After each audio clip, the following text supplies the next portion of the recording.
Shut up and sit down.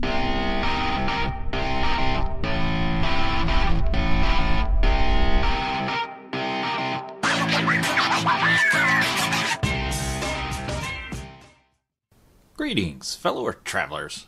Oblix here, and today we're going to talk about the Jack Mason Regatta Timer. Now, this is a brand spanking new piece that Jack Mason released on Kickstarter, and I did join the Kickstarter campaign. This watch was due to arrive in December, but it's Black Friday, the day after Thanksgiving, guys. They delivered early, which is a rare thing on a Kickstarter campaign. So it's November 23rd. They got the job done. They did send along this kind of cool patch here with it, and a standard Jack Mason box. Now, quick wrist check of today. I would be remiss if I wasn't wearing a Jack Mason. So there you go, the Jack Mason A101 aviator style, a Flieger style watch. A little bit smaller than a traditional Flieger. Very beautiful piece, in my opinion. Love that blue. We're going to open this up in a second. I kind of want to walk through the Kickstarter campaign and show you why I picked this. But let's get this opened up and take our first look at the Jack Mason Regatta Timer. Dun, da, da, da. There we go. That is a beautiful piece and very unique. So pop this guy out. Oh man, my first time holding it. In the box you do get okay, so Jack Mason, I love you to death. Designed in Texas, which is why I have such an affinity to the brand. You guys know I'm from Texas, born and raised, and love all things Texas. And one of my collector goals as a watch collector is to collect all the watches from manufactured in the state of Texas. At least one of every brand. I doubt I'll get every watch, but at least one of every brand. So Jack Mason is of course a brand. Breed is a brand. I have one of those. So we're working on it. Yeah, every collector needs a goal. Jack Mason gives you this book here. They do it in all their watches, that basically says, hey, we want to save the environment, so we're not going to print our instructions. So they give you a printed notice to tell you they're not going to print you the instructions. Yeah, I don't know about that logic, but fair enough. It's okay.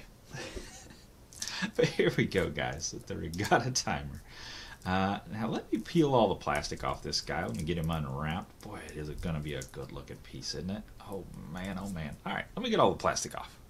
Alright, there we go, guys. Got all the plastic off and got you guys zoomed in a little bit so you can take a better look. This thing is awesome looking. Now for those that don't know, a Regatta Timer is not a chronograph.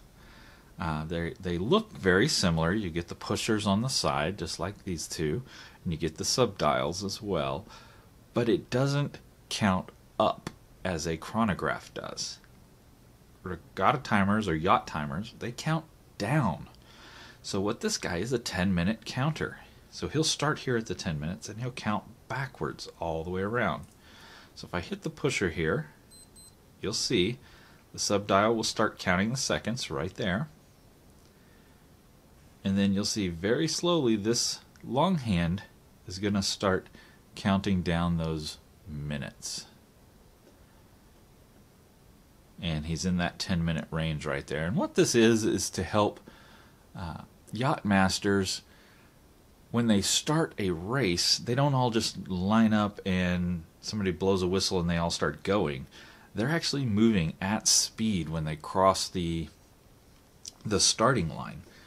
And in order to time it properly, they generally want some time of timing device on the vessel so that they cross the line as the race starts. Because if they cross too early, then they lose a lot of points. And if they cross too late, of course, they're running behind everybody else. So they want to be dead on.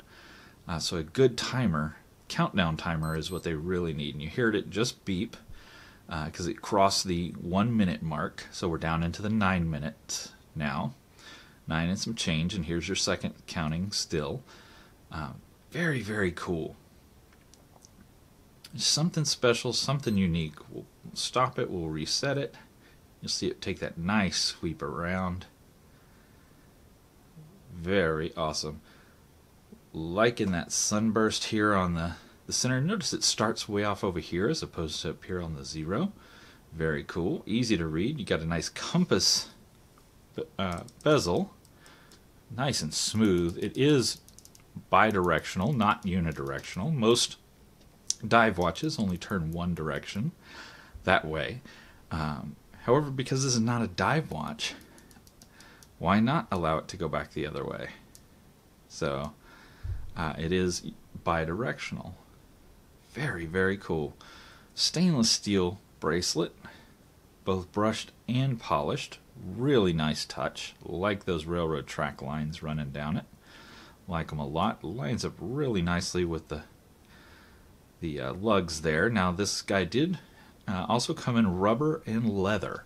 I opted for the stainless steel. I'm not a huge stainless steel fan. You guys know that. I think it looked really slick on this piece. So, I mean, to get me away from leather and into a stainless steel, you guys know I must really like the way it looks.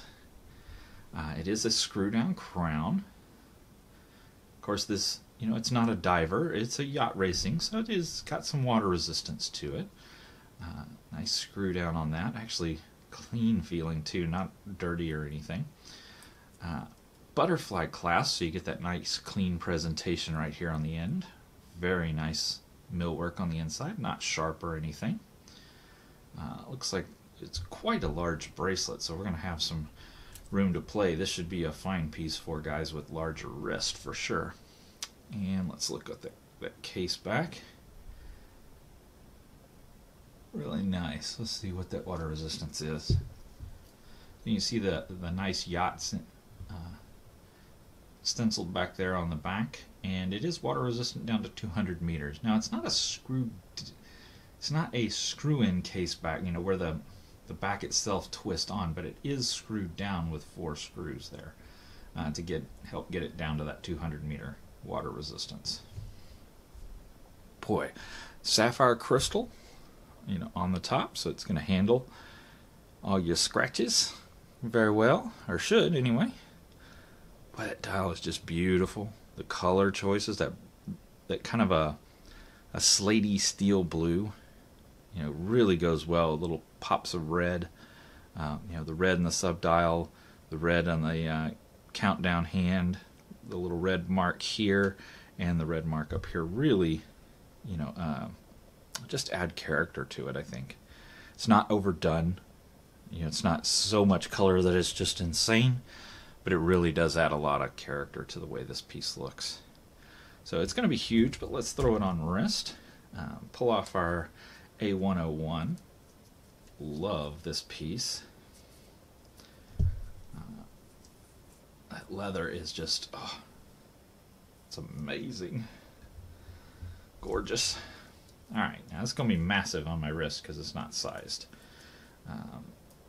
I do have a 7-inch wrist, so this will give you an idea of how much play is there in this thing. Yeah, you can see, you guys with larger wrist, I mean, there's quite a bit of extra length on there, so it should not be a problem for you guys. If you like the bracelet and you want a piece that'll fit a larger wrist, this is probably a good choice for you guys. Boy, that is really, really a nice bracelet. This is Jack Mason's first Swiss movement in a watch. This is the ISA movement, and it's their first Swiss movement. So also kind of a cool thing. Love that big date window. You can see all the extra. I wonder if I can slide this off without even unbuckling it. Nope. Close, but not all the way. Yeah, that nice big date window right here really lets you see the forward and the after. I have not set this guy yet, though it looks like he actually came in set, so fantastic. Good job, Jack Mason. Set it to Texas time and everything. I happen to be in the same time zone as the Jack Mason factory, so or as their headquarters. So they're in Dallas. Dallas, Texas, and I'm down in Houston, so we're just north and south of each other, just a little ways down the freeway. But yeah, it's a nice big date winner. Man, this sure is a good looking piece. So let me flip y'all around, show y'all the Kickstarter campaign on this.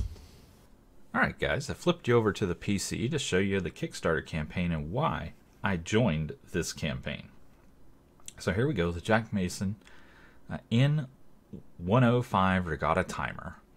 And it is using a Swiss movement 20 ATM. We've talked about all this, sapphire crystal, yada yada yada. You scroll down and you see, you've got the little video. I'm not going to play it for you guys, but you can play it if you so choose.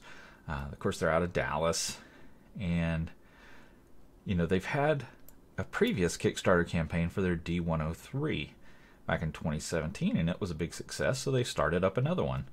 Now you can tell this guy did fairly well. They wanted a $40,000 goal. They got $43,000 and had 163 of these go out to backers. So 163 different people said, man, I like that enough to put some money down on it. And you can see, I mean, here's what sold me, this picture right here on the steel bracelet. I'm like, oh, yep, gotta have that. That's gorgeous. And in hand, it is. It's absolutely gorgeous. Here's the natural rubber strap that it comes with, kind of the default for it. Not bad, but man, that steel looks so much better. The rubber is good, the steel is better. 42 millimeter case with 22 millimeter lug width. You guys can read all this stuff. You don't need me to read it to you. But this is what sold me. Swiss Superluminova. I did forget to mention that earlier. And it is, of course, running the ISA Swiss caliber 2870B, which is a yacht timer movement. Numbered case back, and I don't think I looked at mine. Yeah, I am number 142 of 150 on my numbered case back. Yeah, it's right down here. There's that Swiss ISA movement. Pretty interesting, pretty cool that it is the first Swiss movement they're using. They're starting to branch out. It's the little brand that's all grown up and is starting to move up into bigger and better things. And I just love the fact that they're right here in Texas. Now, if you went with the rubber strap, it was $200. If you went with the rubber strap and the leather strap, it was $250, and I almost went to this one because you guys know I love leather. But for $250, you could also get the bracelet, and that is what I went with. So, and you can see it was supposed to be delivered. Hey, I mouse over that, and it changes the color. See right there, right beside to the right of where my mouse is, you can see that it was supposed to be delivered December 2018. And here we are, November 23rd, and it's already in my hands. So fantastic job meeting the obligation and exceeding the obligation, Jack Mason. Good job. Too often, manufacturers undershoot that and don't hit the mark. So excellent, excellent work. They're actually going to have a party in December. I think it's like December 4th, I could be wrong, at their headquarters. For the launch of this, and they're talking about trying to get a yacht mast on the roof of the building. I don't know if that's going to happen, but I have considered going just for the sake of going. Why not? Wear my Regatta Timer and show up on their front door, be like, hey, here to party. Just nothing I've ever done before, and why wouldn't you? It's right here local. So I mean, it's a little 4-hour drive down the road. From Houston to Dallas, so 8-hour trip. I'm done. Maybe worth it. Maybe worth it. I got some friends live in Dallas. Maybe make a weekend of it. But yeah, I'm loving this piece, guys. Let's flip you back over and take a last look at the actual piece. All right, guys, there it is, sized for my 7-inch wrist, and man, does that look good on there! Holy cripes! Loving that bracelet. Oh, boy, that was the right choice. Well worth that $50 up price to get away from that rubber and get onto this stainless steel. Did have to remove 4 links. These 4 links right here. Look at that interesting crescent design. How they have a curve to them here. Very, very cool. Guys, that is going to do it for this first look at the Jack Mason Regatta Timer. Our Kickstarter campaign. look for a full review of this guy down the road once I've had some wrist time on him. But I tell you, first impressions, I am in love with this piece. We'll see if they hold up once I get some time with it. It's going on the wrist today, and it'll probably be worn the rest of the day, just saying. Because, yeah, it's awesome so far. We'll check out the loom and all that in the full review. But I'm afraid that's all the time I got for today. I sure do appreciate you guys coming to hang out with me, as always. And until next time, y'all get out there and make some noise. See ya.